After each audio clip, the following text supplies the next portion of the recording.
The fog still clung to the low ground of my field when the sharp slam of car doors cut through the quiet, followed by a chorus of voices drifting over the wetlands. I set my coffee mug down on the railing and walked out onto the back deck, peering through the haze to figure out what was going on across my land. What I saw left me speechless. Karen Hartley, the self-declared HOA president of our neighborhood, was barking orders to a group of residents as they hauled folding tables, coolers, and portable grills straight through my meticulously preserved conservation meadow. "Put the main buffet table right over there by the pond," she directed in that piercing voice of hers that could shatter crystal. "And keep the grills a good distance from those hideous weeds. I don't want any smoke getting into the potato salad." Those hideous weeds she gestured toward were actually rare purple coneflowers I had spent 3 years cultivating. As part of a habitat restoration effort, I stood there in stunned silence as more vehicles arrived, parking along the access road that was plainly marked with private property and no trespassing signs. My name is Marcus Brennan, and 6 months earlier, I had inherited this 40-acre parcel from my late uncle, Theodore. Uncle Ted had been a dedicated wildlife biologist who devoted the final 2 decades of his life to turning this property into a refuge for endangered species. When I took ownership, I vowed to carry on his conservation legacy. The land sits adjacent to the Maple Ridge Estate subdivision, where I also own a modest house, which is unfortunately how I first became familiar with Karen and her iron-fisted HOA regime. This isn't ordinary acreage. It provides vital habitat for several endangered bird species, including the rare golden-cheeked warbler, which nests only in the mature juniper stands found here. The U.S. Fish and Wildlife Service has designated the entire area as critical habitat, complete with strict federal protections and severe penalties for any disturbance. Over the past 6 months, HOA worked hand-in-hand with wildlife agencies to preserve the fragile ecosystem, setting up motion-activated cameras to track animal activity and carefully tending the native vegetation. Karen, however, appeared to operate under the delusion that any undeveloped green space within a mile of her subdivision was automatically available for neighborhood events. She had been coveting my property from the moment I arrived, complaining that it was being wasted and suggesting the community could use the extra space for recreation. I had explained politely but repeatedly that the land was private and federally protected, but Karen suffered from a convenient inability to hear anything that conflicted with her plans. Her encroachments had grown bolder in recent months. It started with her parading her pampered Pomeranian through the meadow despite the posted signs. Then she began leading other board members on inspection walks, insisting she needed to evaluate whether the abandoned property presented any risks to the neighborhood. Each time, I asked her to leave and reminded her of the boundaries. Each time, she dismissed me with a flick of her hand and some vague remark about community entitlement. I recorded every violation, snapping photographs and maintaining detailed records. My attorney, Janet Morrison, had recommended building a strong documentary trail in case matters worsened. Watching the chaos now erupting across my conservation meadow, I was thankful for her advice. This had gone far beyond simple trespassing. It was an outright occupation, with Karen treating my protected wildlife sanctuary like her private event space. As more neighbors showed up carrying lawn chairs and Bluetooth speakers, I took out my phone and began filming. One of Karen's followers was erecting a volleyball net directly in a section where we had recently reseeded native grasses. Another cluster was laying out picnic blankets beside the pond, a crucial watering site for countless species.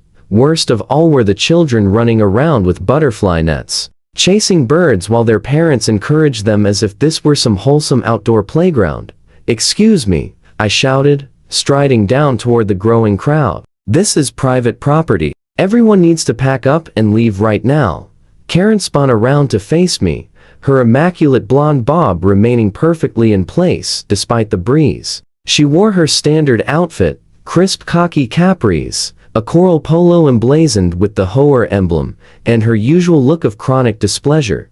"Oh, Marcus," she said with a condescending grin, "don't be such a spoilsport. The HOA's annual spring picnic is a cherished tradition. We've merely relocated it this year to provide our members with more room to appreciate nature. She actually made air quotes around nature, as though the idea offended her. Besides, this field is sat unused for years. It's high time somebody made proper use of it. The land isn't unused, I replied, forcing my voice to stay calm even as fury built inside me. It's a federally protected wildlife habitat. You're standing in a designated conservation zone right now. Endangered species are nesting here. Karen rolled her eyes dramatically. Oh, please. I haven't seen a thing except tall grass and dirty water. You can't possibly expect us to buy that this overgrown mess is some vital nature reserve. That's when Bill Donovan, one of her devoted board allies, piped up. Yeah, and even if it is, the neighborhood's needs ought to take priority. We pay premium prices to live here. We deserve decent facilities.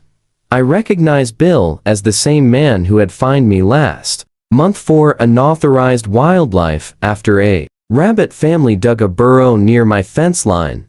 Community needs don't supersede federal law, stated flatly. You're trespassing on private land and disrupting protected habitat. I'm asking you once more to leave before I contact the authorities.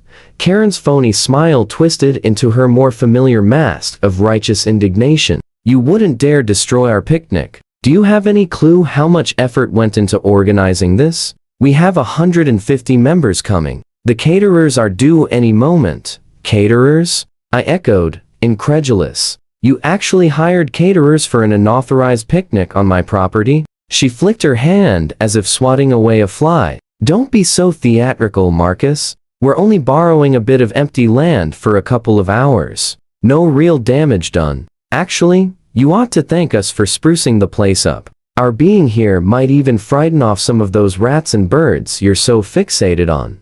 That's when I spotted something that turned my stomach to ice. One of the teenagers had started scaling a tall juniper, the exact kind of tree where the golden-cheeked warblers constructed their nests.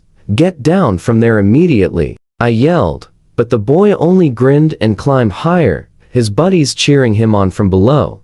I wheeled back toward Karen. I'm calling 911, she smirked. Be my guest. I'm certain the police will be fascinated to learn how you're attempting to sabotage a wholesome, family-oriented neighborhood gathering. I happen to know the chief quite well. We're on the Chamber of Commerce board together. As she spoke, the mayhem around us intensified. Someone had ignited a portable fire pit perilously near a stand of drought-stressed trees. Children were hurling stones into the pond, upsetting the fragile balance of the ecosystem I had labored to safeguard.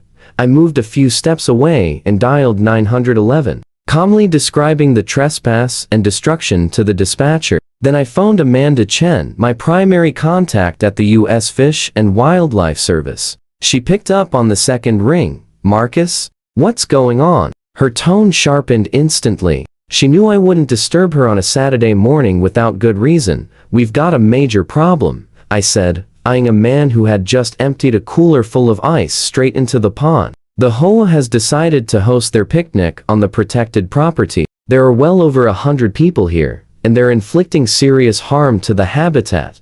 Amanda muttered a curse. Are they interfering with the nesting sites? I glanced toward the juniper stand. Yes, one teenager is climbing a nest tree as we speak. They've started fires, they're trampling the restored sections, and children are pursuing birds with nets. A brief silence followed. Then Amanda's voice hardened into professional steel. Record absolutely everything. Video, photographs, and names, if possible. We're assembling a response team right now. This constitutes a federal offense, and we treat it seriously.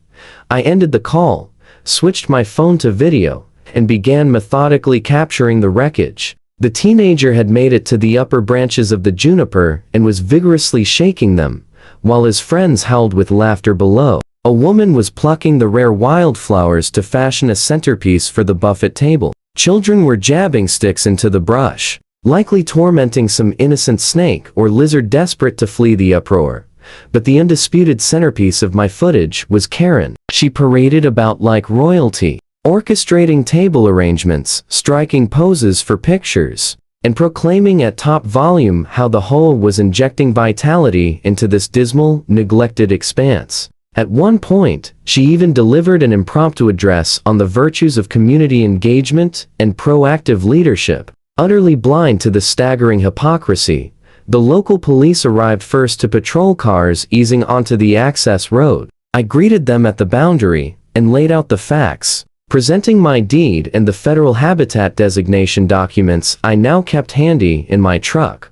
Officer Patricia Rodriguez, who had handled earlier complaints about Karen's incursions, shook her head in disbelief. "We've dealt with Mrs. Hartley in the past," she said quietly, "but this takes the cake. You mentioned federal agents are en route?" I nodded. "They should arrive within the hour. In the meantime, could you at least get that kid down from the tree before he breaks his neck or wrecks a nest?" Officer Rodriguez and her partner waded into the crowd, their uniforms finally drawing Karen's notice. She stormed over, cheeks blazing. "Officers, thank goodness you're here. This gentleman is harassing our peaceful assembly. I'd like to press charges."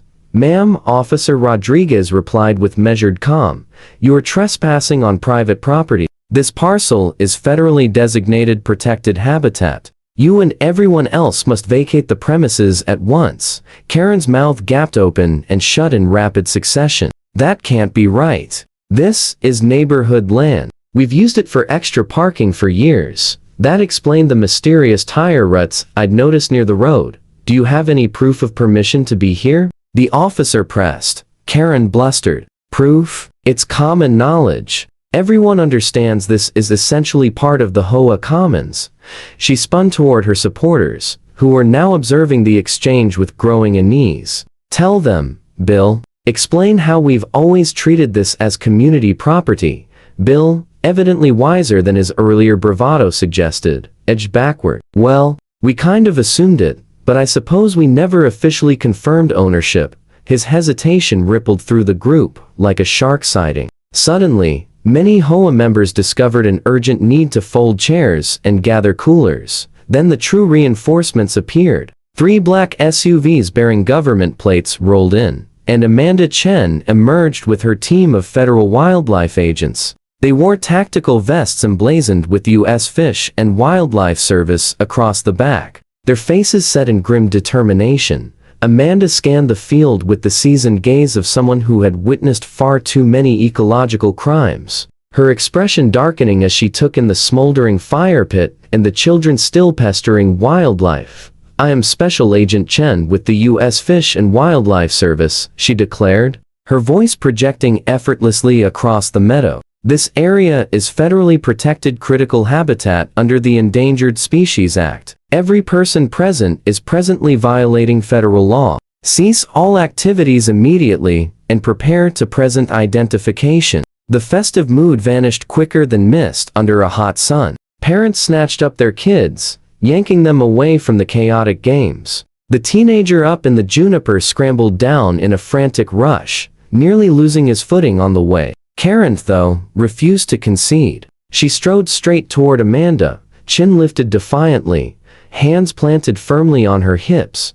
"This is absurd," she snapped. "We're law-abiding, tax-paying residents holding a simple neighborhood picnic. Since when does that qualify as a federal crime?" Amanda's face remained impassive. "Since you chose to stage it in designated critical habitat for endangered species. Are you the individual who organized this gathering?" "I am the president of the Maple Ridge Estates HOA," Karen announced with obvious pride, as though the title might impress federal officers. "And I personally approved this venue for our yearly spring picnic. Mr. Brennan and I have had some differences over land usage, but I hardly believe that justifies summoning federal authorities."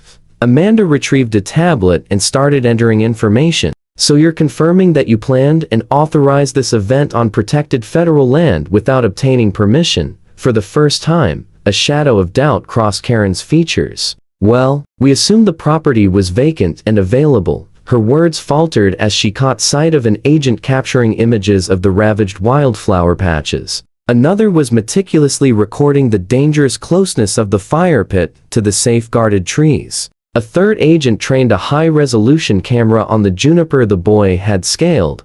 "Ma'am," Amanda continued in an icy professional tone, "I require your identification." You are being issued citations for numerous violations of the Endangered Species Act, among them unauthorized access to critical habitat, harassment of protected wildlife, and destruction of endangered flora. Karen's complexion drained from flushed crimson to ghostly pale in seconds. Citations? You mean fines? This is outrageous. We didn't destroy anything important, just some grass and ordinary trees.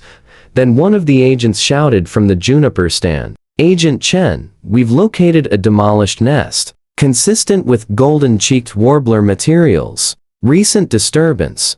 Amanda's eyes narrowed further. Recorded in detail photographs from all sides. She faced Karen again. The intentional or reckless destruction of an endangered species nest constitutes a grave federal felony. Penalties may reach $50,000 in fines and up to 1 year of imprisonment per incident. What remained of the crowd dispersed like a flock of spooked pigeons. Tables stood forsaken, coolers abandoned, as families bolted for their vehicles. Only Karen's inner circle of bored loyalists lingered, clustered nervously together. Bill Donovan appeared on the verge of collapse. Margaret Peterson, the HOA secretary, hammered away at her phone screen, no doubt hunting for legal counsel. I kept filming while Amanda's team systematically cataloged every infraction. They collected soil samples where cooler contents had spilled chemicals. They photographed each flattened plant, each disrupted nesting location, each scrap of garbage. The mounting evidence became overwhelming. Karen attempted interruptions, repeatedly veering between threats of countersuits and forced friendliness, but the agents paid her no mind.